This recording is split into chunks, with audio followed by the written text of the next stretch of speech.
On avait dit que il y a une comparaison qui a été faite entre le par et le Siyar de Yom Kippour, et avec les trois autres offrandes qui sont comparables, c'est par He'elem Davar du Sanhedrin, quand le Sanhedrin s'est trompé. Il y a le par de Mashiach, Kohen Gadol. Ouais, c'est lui qui paye. Et non, ça c'est autre chose. Et aussi des Seirim d'Avodah Zara, quand Am Yisrael se trompe et ils font un acte d'idolâtrie par erreur.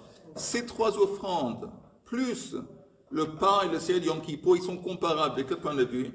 On les appelle Khatat chez Nisrefet, qu'on brûle. Le sang exceptionnellement est introduit à l'intérieur, dans le Hichal, il est jeté à l'intérieur, il n'est pas placé sur l'autel dans la cour, exceptionnellement. Et exceptionnellement, en dépit du fait que ces 5 offrandes, c'est des khatat. Normalement, quelle est la loi d'un khatat? Un khatat, il est mangé, entre autres, par les Kohanim. Et l'acte de manger du Kohen, il se vient expier pour les fautes du propriétaire, celui qui a fauté. Ici, il n'y a pas de Kohanim qui mangent.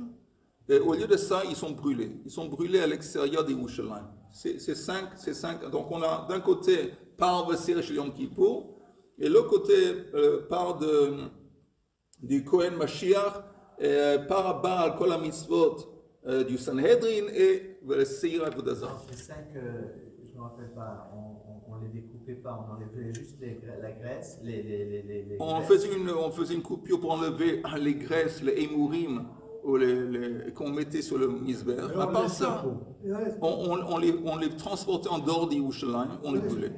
Et après on les découpait. On les découpait, mais sans les dépêcher. On les découpait, oui. Avant de les brûler, on les découpait, mais on les découpait sans enlever la peau auparavant. Et on demande ici, d'où est-ce qu'on a pris? On dit, bon, le par et le Siyar de Yom Kippour, on les fait sortir 3 machanot, parce qu'il y a une comparaison avec les 3 autres offrandes dont je viens de parler. Mais la Gemara maintenant demande, mais ces 3 offrandes, d'où est-ce qu'on apprend que eux, on les transporte, on les brûle en dehors de 3 machanot? D'où est-ce qu'on apprend ça? On va voir? On va voir tout de suite. Les autres 3 offrandes. Manalan. Detanya vehodsi et kol hapar michutz le shalosh machanot. En parlant ici je pense, du part du Kohen Gadol qui se trompe, pas de Yom Kippour. Ata Omer, c'est pas écrit en dehors de 3 machanot, mais c'est la Gemara dit apparemment c'est en dehors de 3 machanot. Ata Omer chutz le shalosh machanot, ou eino ela chutz le machane achat, ou peut-être il faut seulement le porter, le brûler en dehors d'un machane. Quand c'est écrit dans le contexte du par du Sanhedrin qui s'est trompé, El Michutz le machane, c'est écrit qu'il faut le transporter en dehors du machane. She'ein Talmud Lomar. Et c'est en plus, la Torah n'a pas besoin de dire, en ce qui concerne par Haïda, le par du Sanhedrin, qu'il faut le faire sortir d'un machane. Pourquoi? Sheharikvar ne'emar ve'saraf oto ka'asher saraf et apar harishon. Qu'il faut brûler ce pain de la même façon qu'on a brûlé le premier pain. Et le premier pain, si je ne me trompe pas, on parle du pain de Yom Kippour. Donc on sait déjà que ce pain du Sanhedrin qui s'est trompé, il faut le brûler en dehors du machane. Parce que c'est écrit, tu vas faire avec lui comme tu as fait avec l'autre pain. L'autre pain, c'est écrit texto dans la Torah. Alors pourquoi c'est écrit en dehors du machane? Cette phrase en dehors du machane, il est en plus. Alors la Gemara dit, Uma Talmud lomar el michutz la machane. Pourquoi c'est écrit? Liten lo machane shnia. Ça va ajouter un machane en plus. Ça veut dire que quand c'est écrit, tu vas le transporter ou brûler en dehors du machane, maintenant on va ajouter un machane à l'autre. Le machane qui est écrit, El Michutz le machane dans le contexte de Par Haïda, il est en plus. Parce qu'on sait ça déjà. Pourquoi il est écrit? Pour nous ajouter encore un machane. Jusque-là, c'est clair ce que j'ai dit? Pas vraiment. Non, on veut nous enseigner un autre machane. Oui, la Torah dit, elle ne dit pas combien de machanot. Tu le brûles en dehors du machane. Le Machané, Je répète, il y a 3 machanot. Machané Shrina, qui correspond à la cour du temple. Machané Levia, c'est tout l'espace de Harabait. Et Machané Israël, qui est Yerushalayim. Rav, s'il vous plaît. Est-ce que les machanés, il y a 3, est-ce qu'il y a un char commun à tout le monde, à toutes les portes, ou bien chaque machané, il est... Pas nécessairement, il ne doit pas y avoir. Il ne doit pas y avoir un char, une ouverture spéciale. C'est un espace. C'est un espace qui considère qu'il y a une kedusha de machané ou levia ou shrina. Au troisième, il faut passer par le premier. Ben, forcément, si tu vas de 3 à 1 ou de 1 à 3, tu traverses. Alors ça doit être une porte commune, alors, normalement. Pas nécessairement, ça peut être une autre porte, mais c'est pas important. Mais là, encore une fois, l'idée de base, t'as compris ou pas? Alors je répète, l'Agma essaie de comprendre que comment on est arrivé à cet enseignement, que ces offrandes, ces 5 offrandes, mais ici on a parlé du pain et cire du Yom Kippour qu'il faut brûler en dehors, que c'est en dehors de 3 machanés. Ça veut dire quoi en dehors de 3 machanés dans notre contexte? Il faut les brûler en dehors des murailles de Yerushalayim. Parce que Yerushalayim, c'est le 3e machané, c'est machané Israël. Mais d'où est-ce qu'on a appris? C'est pas écrit dans la Torah. Dans la Torah, c'est écrit, tu le brûles en dehors du machané, au singulier. Alors la Gemara dit que d'abord il y a une comparaison qui est faite entre le par de Yom Kippour, le Seder de Yom Kippour et les 3 autres offrandes qui sont brûlées. Et la Gemara demande, on va revoir ça dans les mots. On va revoir ça dans les mots. Regardez encore une fois dans les mots, je repars à partir du début. Vehata minalan, après du mot begadim. Ok, vous y êtes? Ouais. Mais concentrez-vous un petit peu. Oui. Vehata minalan, en ce qui concerne ces 3 offrandes, d'où est-ce qu'on sait qu'on les brûle en dehors de 3 machanot, de Tanya? C'est écrit Vehotzi et kol hapar chutz le shalosh machanot.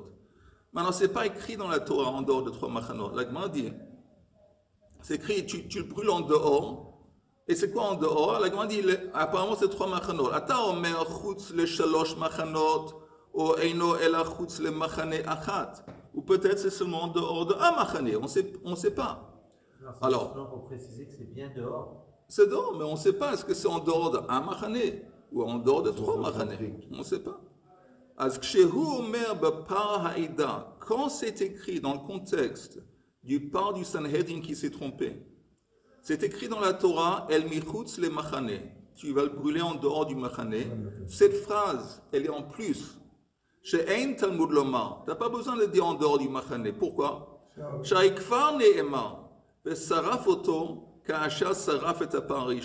écrit dans la Torah que tu vas te comporter avec ce par du Sanhedrin. Tu vas le brûler, tu vas te comporter avec, de la même façon que tu t'es comporté avec le par Arishon. Et le par Arishon est le par Yom Kippour. Et là, on sait déjà qu'il est brûlé en dehors du machané.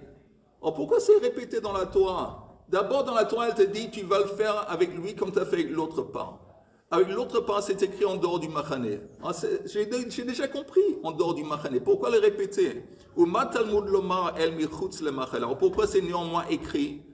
L'iten lo machané shnia, ou ajouter un machané. Ajouter un machané. C'est-à-dire que quand c'est écrit dans la Torah, tu le fais brûler en dehors du machané, maintenant on arrive en dehors de 2 machanés. Parce que comme cette phrase elle est en plus, elle est disponible à une dracha, et la dracha qu'on va ajouter un machané au premier. Et la Gemara continue, Ukshehu omer michutz le machané badeshen. Deshen, vous entendez, on avait parlé de ça, que de temps en temps sur le misbeach hanochosh, dans la cour, le grand misbeach, sur lequel on offre toutes les offrandes, il y a une accumulation, il y a un gros tas de cendres qui s'accumulent. Et donc, la Torah dit, il faut prendre ces cendres, et ça s'appelle deshen, et les brûler en dehors du machané. Il faut les brûler aussi en dehors. Et qu'est-ce qu'il y a brûlé dans les cendres? On va les jeter, pardon, t'as raison. C'est pas brûler, c'est jeter. On va les jeter là-bas. Tu m'as fait peur là, René. Pour régler quelque chose qui a été déjà. Alors la Gemara dit, sans plus dire ça dans le contexte des cendres, Bedeshen, Shein Talmud Lomar, on n'a pas besoin de dire pourquoi. Sheharei kvar ne'emar el shefech hadeshen.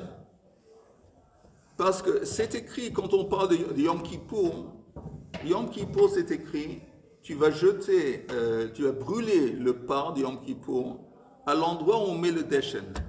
Et dans Yom Kippour, c'est écrit que le par, on le brûle en dehors du machane. Alors forcément, si c'est écrit aussi, tu vas le jeter ou tu vas le brûler à l'endroit où se trouve le deshen. Et c'est écrit qu'il faut le mettre en dehors du machane. On a compris que le deshen aussi, il est en dehors du machane.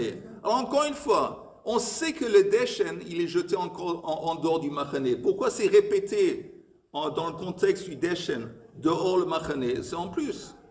Alors la Gemara répond, Tenlo machane shlishit. Alors là, on va s'en servir, encore une fois, en dehors du machane de plus, cette phrase est là en plus, pour ajouter encore un machane. C'est comme ça qu'on est arrivé à la conclusion que ces offrandes qu'on brûle, on les brûle en dehors de 3 machanot. Pas seulement en dehors de la cour du temple, pas seulement en dehors de Harabait, mais aussi en dehors des murailles d'Yerushalayim. Là-bas, il y a un endroit où on jetait les cendres et où on brûlait ces offrandes, aussi les offrandes qui sont invalidées, aussi ces offrandes particulières. Ok, c'est clair? Ok. Quelle est la distance entre un machane et l'autre, je ne sais pas. Rabbi Shimon, Hay michutz le machane, mai avidle. Maintenant, on avait dit auparavant que si en fin de compte, on parle de 3 machanot, alors pourquoi en ce qui concerne par exemple le par de Yom Kippour, c'est écrit tu le fais sortir d'un machane, au singulier. Si la conclusion qu'on va les brûler en dehors de 3 machanot, pourquoi c'est écrit en dehors d'un machane? Et on avait répondu hier, ça nous enseigne que le moment que les personnes qui transportent ces bêtes, ils sont sortis d'un machane, à ce moment, leurs habits deviennent impurs. Et ils sont obligés de les tremper dans le mikvah. Ça, c'était l'opinion de Rabbanan.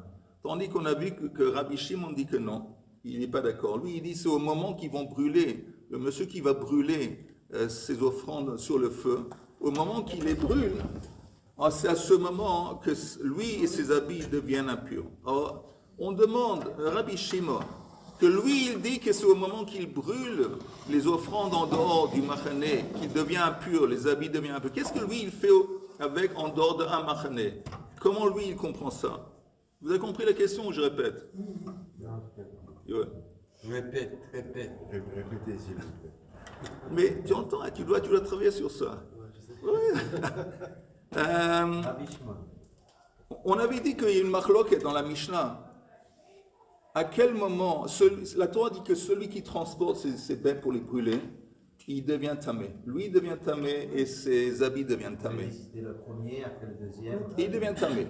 Dès qu'ils sont des murailles. Alors, non, à partir de quel moment? À partir de quel moment il y a une machloket? Où il a brûlé? Il y a une dispute. Il y a une personne, c'est Rabbanan. Rabbanan, eux, ils disent, le moment qu'il sort du premier machane, en dehors de la cour du temple, voilà, ses habits deviennent impurs. Tandis que Rabbi Shimon dit non. C'est seulement une fois qu'il les a transportés en dehors de 3 machanot, il commence à les brûler. Au moment qu'il les brûle, que le feu a atteint la majorité de l'animal, là, lui et ses habits deviennent impurs. C'est une machloket. Maintenant, les Rabbanan, c'est quand il est sorti du premier machane. Voilà. Alors la Gemara dit, ok, je comprends pourquoi c'est écrit en dehors du machane au singulier pour Rabbanan. Ça nous enseigne que le moment qu'il sort du machane, les habits sont impurs. Parce que tout le monde est d'accord que les brûler, il faut les brûler en dehors de 3 machane. Alors pourquoi c'est écrit en dehors d'un machane? Ça sert à quoi? Pour nous enseigner, selon Rabbanan, que le moment qu'ils transportent ces offrandes en dehors d'un machane, eux et leurs habits deviennent impurs. Ok, ça c'est Rabbanan. Mais Rabbi Shimon, lui qui dit que c'est seulement au moment qu'il les brûle qu'il devient impur, qu'est-ce que lui il fait le mot en dehors du machane? Mais Rabbi Shimon, Hay michutz le machane, mai avidle, qu'est-ce qu'il en fait avec cette phrase? Mi baile, il en a besoin, le chedetanya, comme c'est enseigné dans cette braïta. Rabbi Elazar Omer, Neemar kan michutz le machane, et Neemar le halan, michutz le machane. C'est aussi écrit en dehors du machane, Richard, dans le contexte de Paraduma. Paraduma, la vache rousse, aussi c'est écrit qu'il faut le brûler Il faut l'égorger, le brûler en dehors du machane. Alors, lui, il dit, maintenant on a une Xera Shava qui relie le part de Yom Kippour et la vache rousse. Donc les habits, c'est des habits. Blanc. Normaux. Quel type d'habits c'est? Blanc. Non, c'est pas le Kohen Non, Gadol. c'est pas les blancs. C'est pas le Kohen Gadol qui les transporte. C'est des quelconques Kohanim. Il sort pas. Des habits quand même. Mais ces habits, si je comprends bien, C'est pas blanc. il n'a pas fait Non, il sort pas avec de d'action particulière. Il est sorti, il est passé d'un espace à un autre espace. À ce moment-là, apparemment, son habit n'est plus valable. Il est qu'à l'intérieur du temps. Voilà, son habit devient impur, ce qui l'oblige à aller au mikveh et tremper ses habits dans le mikveh. Et lui aussi, son corps est impur. Ok?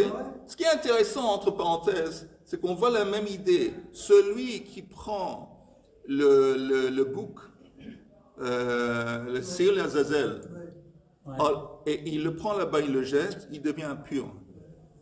Et ces gens qui prennent ces offrandes qu'on va brûler, ils deviennent impurs. C'est intéressant. Pourquoi ils deviennent impurs? Apparemment, le fait qu'on a une proximité à quelque chose qui est rejeté, c'est des rejets tout ça. C'est des rejets. Quand tu as... Oui, c'est comme un mort en quelque sorte. Le moment que tu es en proximité, en contact quelque chose qui a été... C'est des rejets. Alors ça entraîne la touma apparemment. Parce qu'il est près de la mort. Quand il amène les bêtes Oui. pour mourir, Oui. quand il amène Les brûler.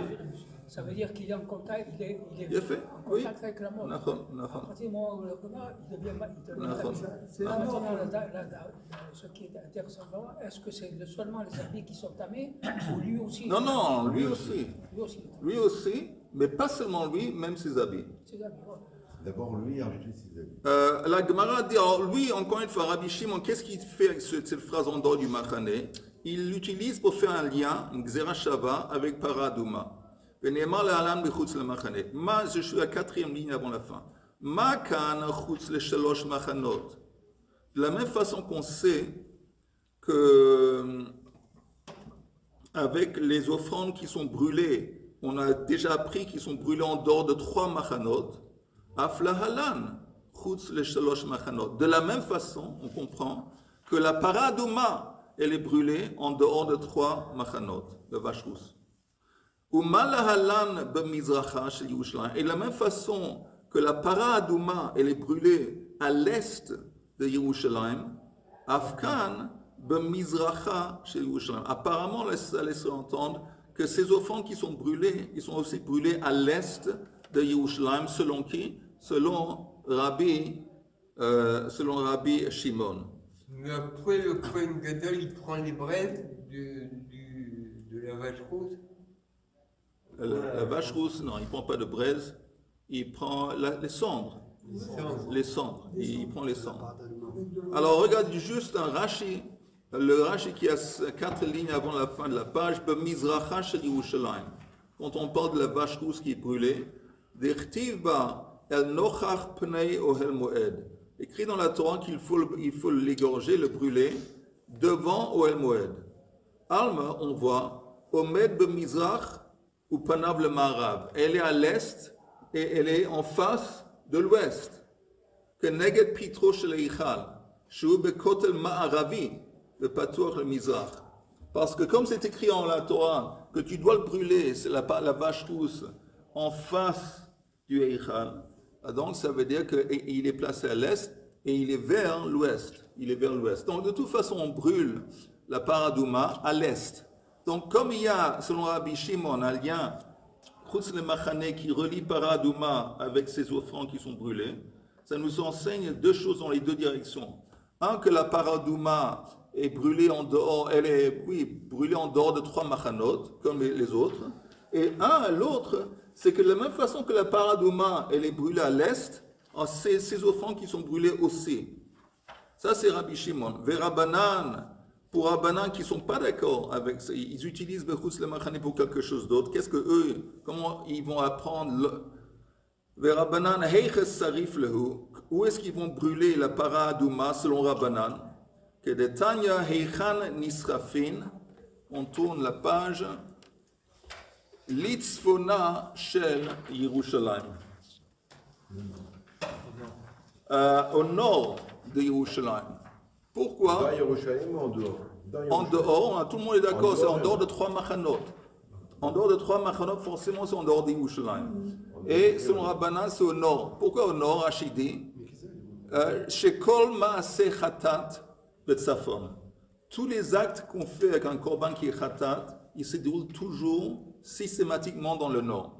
C'est le cas dans le Tamidage, c'est au nord. Oui, au nord. Et la même chose ici, quand tu vas brûler au nord. Au nord, vers la Eria. Au nord de Yerushalayim. Oui, mais quand on est en dehors de Yerushalayim, parce que c'est en dehors de Yerushalayim. Oui, en dehors de Comment on Yerushalayim. arrive à définir le nord de Yerushalayim? Ben, En fait, c'est pas le nord de Yerushalayim qu'on doit définir, c'est la direction du Beth Amikdash. oui, comme on sait, on va voir, comme tu dis, on va voir l'emplacement du Beit Amikdash. On sait, on sait que l'entrée du temple, il est à l'est. On sait que le Kodesh HaKodashim, il est à l'ouest. Et au nord, le nord, c'est à droite et le sud, c'est à gauche. Et en fonction de ça. Le nord, ça correspond maintenant à la Eria à peu près. Ah là? À la Eria. Le nord de Jérusalem. Non. Non, je pense pas. Nord Jérusalem, c'est Ça serait plutôt. Isgazer. Ça serait Mais plutôt. c'est ça ce que je veux dire en fait. Plutôt C'est ça- sud. C'est ça ce que je veux dire, c'est qu'à partir du moment où on est en dehors d'Yerushalayim et qu'on se tourne, en fait on ne se tourne pas vraiment vers le nord. On se tourne vers le- Encore une fois, ça va être, comme tu as dit, il me semble, en fonction du temple. Comment on a. De toute façon, les Shalosh Machanot. Maintenant, vous entendez, vous y êtes. Rabbi Yossi Omer, à Beit Hadeshen Nisrafin. Rabbi Yossi dit que ces offrandes qu'on brûle, on les brûle dans un endroit qui s'appelle Beit Hadeshen, l'endroit où on jette les cendres. Mais ça, c'est une évidence. Qu'est-ce qu'il vient nous enseigner? Regardez le Rashi, à Beit Hadeshen, en haut de la page suivante. À Beit Hadeshen, Tsarich sheyakdim lesham deshen amizber. Il faut d'abord étaler là-bas, jeter là-bas des cendres du misber. Pourquoi faire? Sheyi nikra kodem lachen makom shefech hadeshen michlal de letanakam alot tsarich. Rabbi Yossi dit, dans la Torah c'est écrit que le part de Yom Kippour, il faut le jeter en dehors du Machané, al Beit Hadeshen, sur l'endroit où se trouvent les cendres. Alors Rabbi Yossi dit, bon, fais en sorte que tu dois d'abord jeter des cendres là-bas pour mettre en pratique ce verset. Tu peux seulement brûler les offrandes dans l'endroit où déjà il y a des cendres qui ont été étalées et jetées. Compris? Ça, c'est l'opinion de Rabbi Yossi. Ça, c'est les cendres des coterettes. Oui, non, les cendres, les Les restes. cendres des ménorants. Et c'est les restes des offrandes qui ont été brûlées pendant la journée. Ça paraît évident. Si on a commencé à faire. Non, parce que je vais te dire, normalement, on prenait des cendres du misber et on les transportait en dehors pour les jeter seulement une fois qu'il y avait une grande accumulation. On ne faisait pas ça chaque jour, peut-être chaque 2-3 jours. Alors, mais lui, il dit Yom Kippour, tu ne peux pas les brûler sans qu'auparavant il y ait des cendres qui ont été jetées ou étalées par terre. Amar Rav Mantana de Paligale de Rabbi Yossi. Qui est celui qui dispute qu'a dit Rabbi Yossi? Rabbi Eliezer ben Yaakov Hus, Rabbi Eliezer ben Yaakov de Tanya. El Shefech Hadeshen Yisaref. Lui, il dit que dans la Torah, c'est écrit, tu dois les brûler, ces offrandes. El Shefech Hadeshen. C'est quoi le mot Shefech? Ça vient du mot Lishpor. Lishpor, c'est verser. Shiye Lesham Deshen. D'abord, la première opinion dit que ça veut dire qu'il faut avoir des cendres qui sont déjà sur place. Tandis que Rabbi Eliezer ben Yaakov Omer, Shiye Mekomo Meshupach. On a besoin que l'endroit où on va les brûler, il est en pente. Meshupach. De sorte que si on mettait par exemple du Deshen, il roulerait. C'est en pente. Donc il dit c'est important que l'endroit lui-même, il est en pente. Ça vient du mot Shefer. Alors c'est pas important les cendres apparemment. Abba il répond Vedelma bimkomo meshupachu de pligue. Abba il dit écoute, c'est possible qu'ils se disputent sur si oui ou non l'endroit il doit consister d'une pente. Mais peut-être les deux ils sont d'accord. qu'il doit y avoir déjà auparavant des cendres qui ont été étalées ou jetées par terre. Peut-être sur ce point, ils sont d'accord, et que la seule marloque est sur est-ce qu'on a besoin d'une pente ou pas. Ok, Tanoura Banan. C'est-à-dire quoi les cendres? C'est-à-dire quoi il faut qu'il y ait des cendres qui soient jetées par terre? On avait dit au début de Rabbi Yossi, lui il dit, oui. Comme on dit en parlant de Par, de Yom Kippour, qu'on va le brûler en dehors, on a des 3 machanot, oui. C'est écrit qu'il faut le brûler El Shefech Hadeshen. Il faut le brûler en dehors du Machané, dans un endroit où on jette le Deshen. Rabbi Yossi dit, de là j'apprends qu'il faut d'abord y avoir des Deshen qui par terre, et sur cet endroit, il faut brûler. Voilà. Oui, mais c'est possible que ça fait 2-3 jours qu'on n'a pas jeté des cendres, et Rabbi Yossi dit, il faut faire en sorte qu'avant Yom Kippour, on jette des cendres, pour que ça soit appelé l'endroit des cendres. C'est tout, l'endroit des cendres. Tu peux l'appeler l'endroit des cendres, il n'y a pas des cendres. Ça, c'est l'opinion de Rabbi Yossi. Tanoura Banan. Vous y êtes? Oui. Vers Soref, c'est écrit que celui qui brûle, il devient impur. Maintenant, la Gemara dit Ha-Soref, Metameh Begadim, Velo Amatzit. Mais ce n'est pas celui qui allume le feu qui devient impur. D'abord, il y a quelqu'un qui allume les bûches et tout ça. Ce n'est pas lui qui devient impur. C'est non plus celui, c'est pas celui qui va entasser les bûches de bois, lui non plus. C'est seulement celui qui brûle. En la Gemara dit, ça veut dire quoi qui brûle?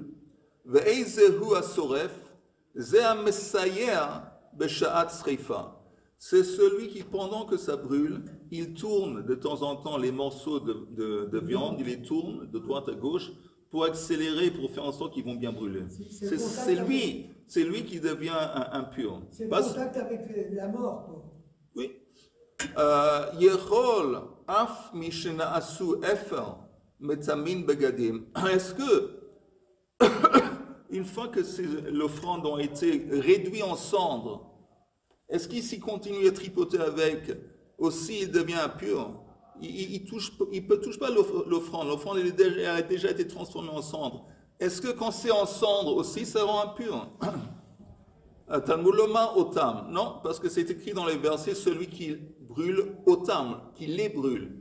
Les, ça fait allusion aux membres du corps de l'animal. Mais s'il n'y a plus de membres et ils ont été réduits en cendres, c'est fini. Otam, metamin begadim. Velo mishina asu efam. Une fois qu'ils ont été réduits en cendres, c'est fini.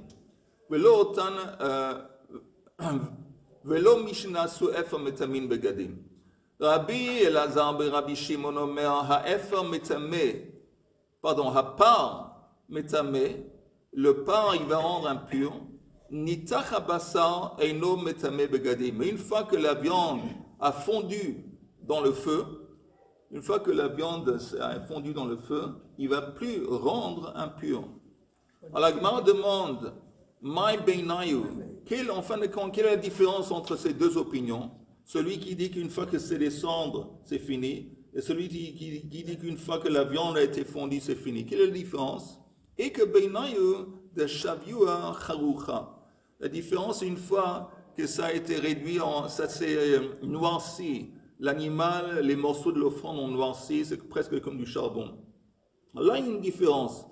Selon la première opinion, tant que ça n'a pas été réduit en cendres, le fait que c'est noirci, ça n'empêche pas que ça va toujours continuer à rendre impur. Oui, mais il est passé par le stade où l'animal n'était pas tout à fait cuit, quoi, enfin tout à fait grillé. Alors, encore une fois, lui, il dit, c'est écrit Vesarfu Otam. Otam, ça fait allusion aux membres du corps. Tant qu'ils sont, on peut les reconnaître, les membres, même s'ils sont noircis, ça rend impur. Tandis que selon la deuxième opinion, Rabbi Elazar, Rabbi Shimon, une fois que la viande a été brûlée, et une fois que c'est noirci, ça ne rend pas impur.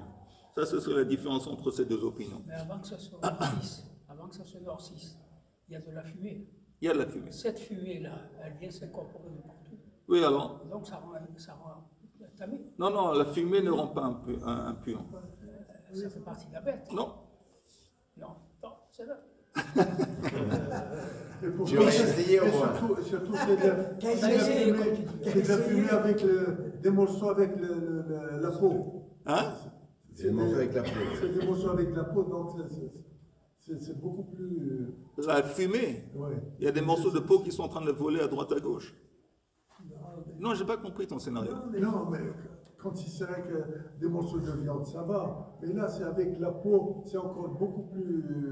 L'odeur est... Ah, l'odeur est très désagréable. Très désagréable, mais ça rend pas impur. Mishnah, c'est écrit dans la Mishnah, nouvelle Mishnah.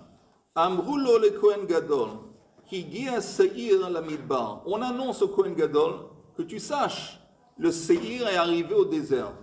Pourquoi c'est important de lui annoncer la nouvelle que le Seir, le bouc émissaire, est déjà arrivé dans le désert?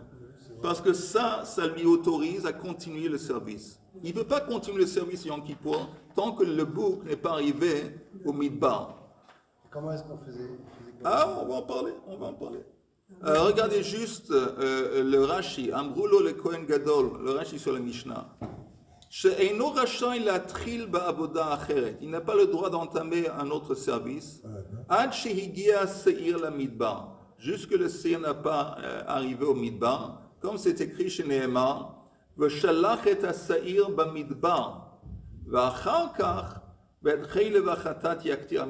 seulement après qu'il va pouvoir prendre les graisses de l'offrande et les mettre de côté pour les brûler.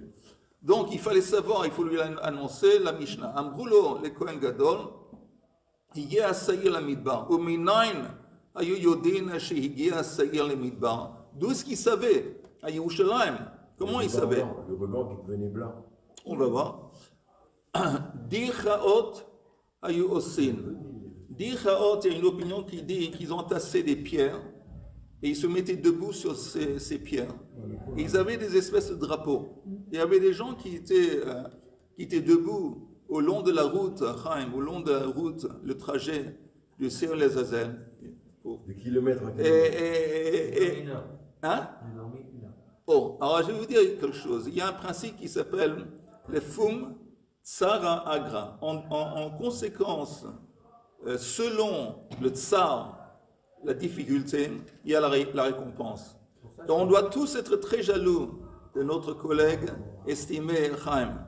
Parce que lui, il y a énormément de sakha aujourd'hui, en dépit du fait qu'il est absolument éclaté, épuisé. Et c'est maintenant, il est Messirut Nefesh. Il est là et il suit aussi bien qu'il peut le cours. Et ça, c'est vraiment très impressionnant et chapeau. Il suit bien. Chapeau. Et ton monte en banque là-bas en haut, il est en train de monter. Ok. Mais tu ne vas pas nous oublier après Olam Haba. Tu nous invites au restaurant de temps en temps. Oh, il ne va pas tout de suite au Olam Haba. Il va pas tout de suite au Olam Haba. Il est dédié pour la fois de mon père, Shimon ben Rachmon. Amen. Ok, alors la Mishnah. Amrulo le Kohen Gadol, Higia Seir la Midbar. Uminayna yudim. Comment il savait chez Higia Seir la Midbar? Dirchaot ayosin. Ils avaient, selon une explication, des tas de pierres sur lesquels les gens ils se mettaient debout. Vemenifin besoudarin. Et ils ajoutaient des drapeaux. Oui, des drapeaux. Veyodin shehigia Seir la Midbar. Et donc, les gens qui étaient un peu plus éloignés, ils voyaient le drapeau, à leur tour, ils faisaient comme ça, et ils transmettaient le message. Comme pour le Chodesh. Comme pour... non. Le Rosh Chodesh, ce n'était pas le drapeau, c'était le feu. Ah oui, pardon, c'était le feu. Des relais. Des relais. Kilomètre en kilomètre. C'était des drapeaux, ça? Quoi? Ça, c'est des drapeaux qu'on a. Oui, Menifim Soudarine. Soudarine, c'est une espèce de drapeau. Ça peut être un foulard, un habit, un drapeau. Une chaussette. Non, une chaussette, ça sent mauvais aussi, ça sent mauvais la chaussette.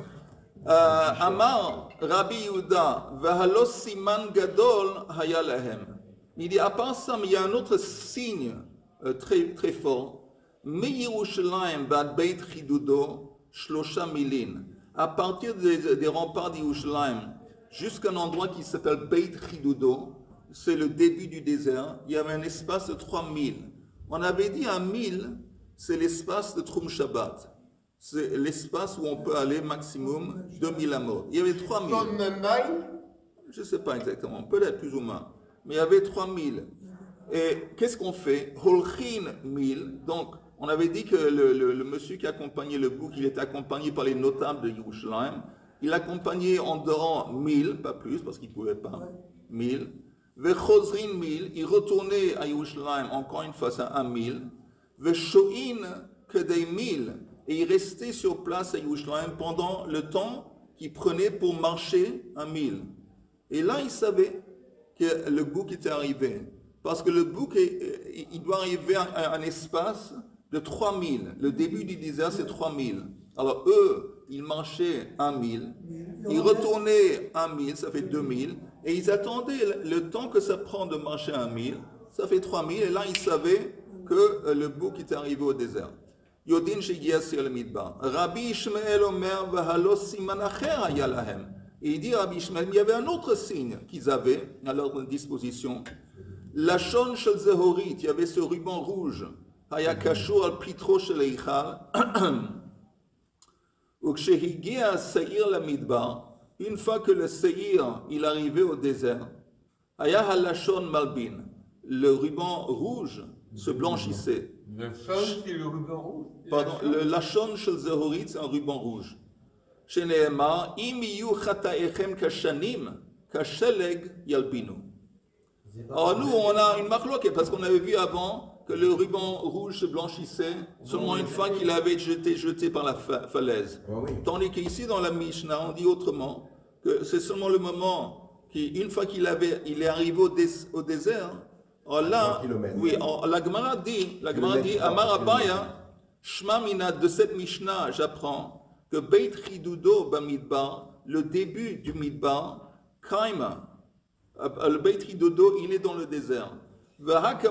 Et ça nous enseigne de Kesava Rabbi Yehuda, que Rabbi Yehuda, qui est l'auteur, qui s'exprime dans la Mishnah, que lui il dit Kevan shehigia sa'ir la midbar na'aset mitzvato. Lui il dit une fois que le sa'ir est arrivé au désert, la mitzvah en gros a été faite. Le jeter par la falaise, c'est tout à fait secondaire. L'essentiel, c'est de prendre l'essentiel, c'était de l'éloigner, de le mettre dans le désert. Selon lui, c'est pour ça que selon lui, le ruban rouge se blanchissait une fois qu'il arrivait au désert, parce que ça veut dire que la mission accomplie. Selon lui, c'était déjà mission accomplie. De toute façon, on a trois opinions comment le Kohen Gadol pouvait savoir quand la mitzvah a été faite en ce qui concerne le Sir Lazazel, pour lui permettre de continuer dans le service de Yom Kippour. Hadran alach shnei seireh. Attends une seconde, Chaim, très vite. Oui. J'ai une question sur la paracha. Alors, attends. Oui, Chaim. Pourquoi il revenait? Le temps. Les notables qui l'accompagnaient, il y a une distance maximale de Troum Shabbat, c'est 1000. C'est pas 2? 1000, ça correspond à 2000 amot. Non, ils n'allaient pas plus loin. Alors, une fois qu'ils étaient là, ils ne vont pas rester dans le désert jusqu'à la fin du Yom Kippour, ils retournent à Yerushalayim. Alors, ils ont fait 1000, plus 1000, temps de retourner. Maintenant qu'ils sont rentrés, ils vont attendre le temps que ça prend de marcher 1000. Je ne sais pas combien de temps ça prend, 20 minutes, une demi-heure. Il y a une demi-heure, ils vont attendre une demi-heure. Et là, ils vont savoir que le bouc a fait une distance de 3000. Il est arrivé au désert. Et le Kohen Gadol va pouvoir continuer. Parce que Beit Chidudo, c'est un endroit qui est au début du Midbar. Et c'est ça qu'on a besoin. Qu'il arrive au début du désert et comme ça lui permet de continuer le service. Pardon? J'ai une question. Quand le Beth Amikdash va être reconstruit, on est à l'époque des téléphones. Enfin. Oui. Mais c'est Yom Kippour, on ne va pas utiliser le téléphone. Est-ce qu'on imaginerait un truc un peu avec un téléphone caché à la peut-être. Oui, peut-être. Aucun s'affecte de l'arrivée du... C'est possible qu'on va avoir... c'est sûr et certain, c'est pas possible. Quand le troisième temple va être reconstruit, on va utiliser la technologie moderne pour nous aider. C'est sûr et certain. De la même façon, c'est sûr et certain, vous savez que dans la technologie a été créée pour ça, peut-être. Oui. oui, Et aussi, vous savez que par exemple, il y a Machon HaMikdash dans la vieille ville. Alors eux, ils ont reconstitué les anciennes trompettes. De temps en temps, quand il y a un tzom, un jeûne public comme ça, alors ils font sortir ces anciennes trompettes et ils les sonnent. Mais de mon point de vue, c'est évident que dans le temps, ils ne vont pas utiliser ces trompettes. Ils vont utiliser les nouvelles trompettes qui sont beaucoup plus puissantes et qui font plus de bruit. Parce que, encore une fois, avant c'était ancien, ces trompettes. C'est pas écrit dans la Torah, c'est nullement écrit dans la Torah qu'il faut utiliser les anciennes trompettes qu'on utilisait avant 1000 ans. On va utiliser les nouvelles trompettes parce qu'ils sont mieux. Ils sont mieux. Et la même chose avec la technologie. Dans le temple, on va utiliser la technologie pour nous permettre de faire plein de choses. C'est évident. Mais un tout petit mot sur la paracha, les Méravélim, ils refusaient de rentrer en Israël parce que c'était des grands rabbins des chefs de tribu et ils savaient qu'en rentrant en Israël, ils redeviendraient de ça. D'accord. Non, moi, le mot la question sur la oui, attends, la question. Attends. En tout cas, l'ambiguïté. Myriam Mandevia, elle a été atteinte par le appelé. Mais il parle de Ishakouchi. Oui. Il y a un pirouf qui dit que Moshe, il avait 2 femmes. Ah non, je ne connais pas ça. Pas du tout. Mais il y a Kushit, ça veut dire, selon belle. Elle est remarquable. De la même façon que dans ce temps, un homme noir, il était remarquable dans le sens qu'il n'était pas courant. Alors c'était remarquable. Alors, elle était remarquable dans sa beauté. Et néanmoins, après Matan Torah, il l'a quitté. Comment Myriam et Aaron, ils ont fait de... Myriam, elle a parlé bien de Moshe. Ouais, parce qu'elle, entre femmes, tu sais, elle était un sentiment de, comment on dit, jalousie, de copine avec la femme. Elle s'est sentie mal pour la femme, pour Tzipora. Elle a vu qu'elle était attristée. Elle a dit, Moshe, qu'est-ce qui se passe? Nous aussi, il n'avait pas avec elle, il avait... Et là, Kadosh Boula a dit, tu sais, on ne traite pas Moshe comme n'importe quelle personne. C'est un être à part. Et le fait que tu l'as réprimandé, alors, tu mérites d'être puni. Mais il faut tout de même dire que tout l'encampement, ils ont tous attendu. Dans l'honneur de Myriam, ils ont tous attendu. Hein? En tout cas, l'ambiguïté,